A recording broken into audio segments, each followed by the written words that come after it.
So you must maintain an account book. You will see, no matter what the hell happens in life situations, you will not go down. More than what you eat, how you eat it is also equally important.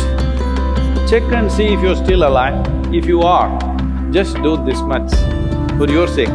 This is the end of suffering. Once there is no fear of suffering, only then you will explore the full depth and dimension of this life.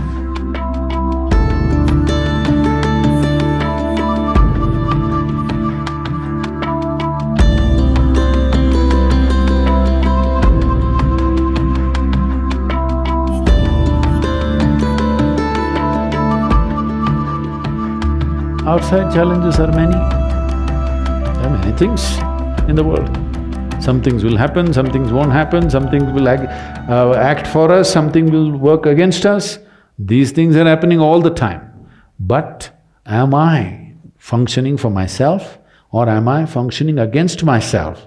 Within this, is my life little more exuberant, little more better, little more joyful, little more peaceful? You just measure this every day. So you must maintain an account book.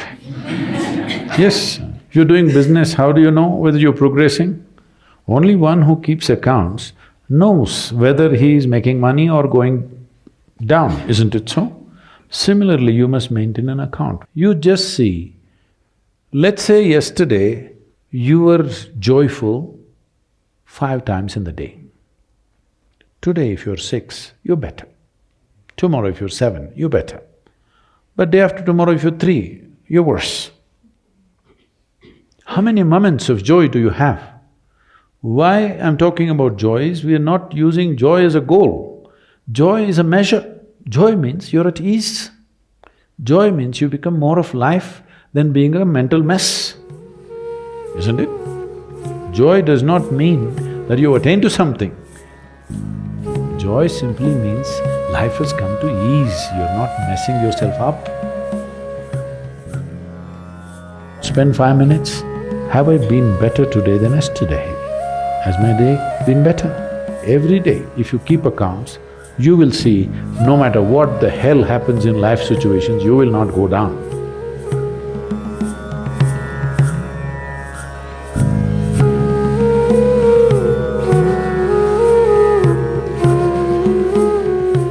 Here I'm not trying to tell you what to eat and what not to eat. You eat whatever you want. But being a human being, the most important thing is that you do it consciously. Whatever you do must happen consciously. Your selection of food and consumption of food also must happen consciously. More than what you eat, how you eat it is also equally important. When I say how you eat it, these are all live substances. Every one of them had a life of their own, whether it's a plant, animal, vegetable, every one of them had a life of their own. If you approach it with a certain sense of gratitude and reverence towards the food that you eat, when I say reverence, it may feel like too much for you, but I'm asking you, let's say we put you in a room and you had nothing to eat for 5 days. If God appears in front of you, what will you ask for? Food? So that's how important it is. You must understand the food on your plate is not just a substance, it is not a material, it is not a commodity, it is life. It is the life-making material for you. So you must treat it as such. Right now, when it's on the plate, when it's out there, it has no value, but the moment you consume it and it becomes your flesh and blood, now suddenly it's of immense value. Why do we live like this? It's very important, when it comes on your plate itself, you must treat it as a part of yourself. With great reverence, you must consume. Just the way you consume it, if you change that, food will behave very differently within you.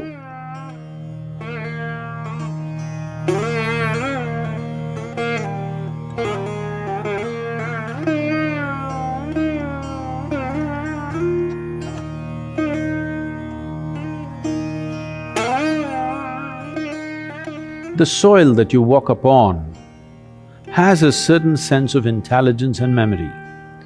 So even if you happen to live in a concrete jungle, it is important to keep in touch with the earth upon which you live. create ways for yourself to somehow remain in touch with the soil or the earth upon which you live, that part of the earth. With your bare hands and bare feet, see particularly the palms and the soles, if they come in touch with the earth on a daily basis, at least for a few minutes, a certain harmonizing of the physiological process will happen just being in contact with the earth. If you spend at least a few minutes in your garden, barefooted, touching plants or trees, because this is the basis of your life. All life, yours and every other creature, has come out of this earth. Stay in touch with it and harmonize your system.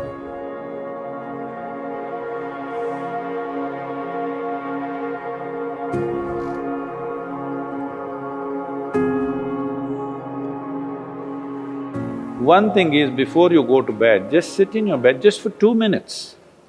2 minutes, just see, suppose you're going to die right now in 2 minutes' time, how it'll be, and then sleep. You will see tomorrow when you wake up, you'll wake up like you just born. If you go to sleep with this awareness, you will wake up with a completely new dimension of energy within you. Suppose you wake up tomorrow. No, that's not… See, you think it's a joke, that's a problem. Every day, nearly 300,000 people don't wake up tomorrow. So in case you wake up tomorrow, check and see if you're still alive. If you are, just do this much, for your sake, not my sake. One big smile, you're still alive. Hello?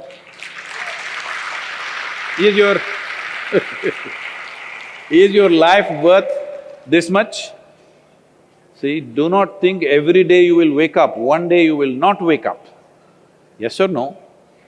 Tomorrow morning you woke up, check if you're still alive. If you're dead, I will pardon you. If you're alive, one big smile. Then if 300,000 people die on the planet, maybe 3 to 5 million people would have lost somebody who's dear to them. So just check those 4 or 5 people who matter to you in your life, all of them still alive. One more smile. Hello?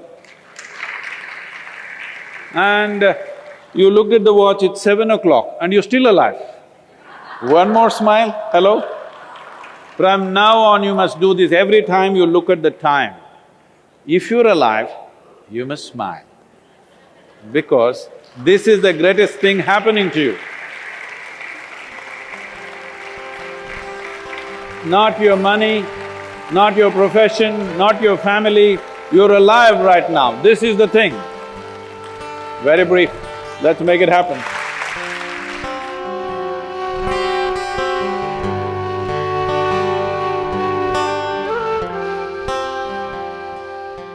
Your ability to live well on this planet is essentially how well you can harness this body and this mind.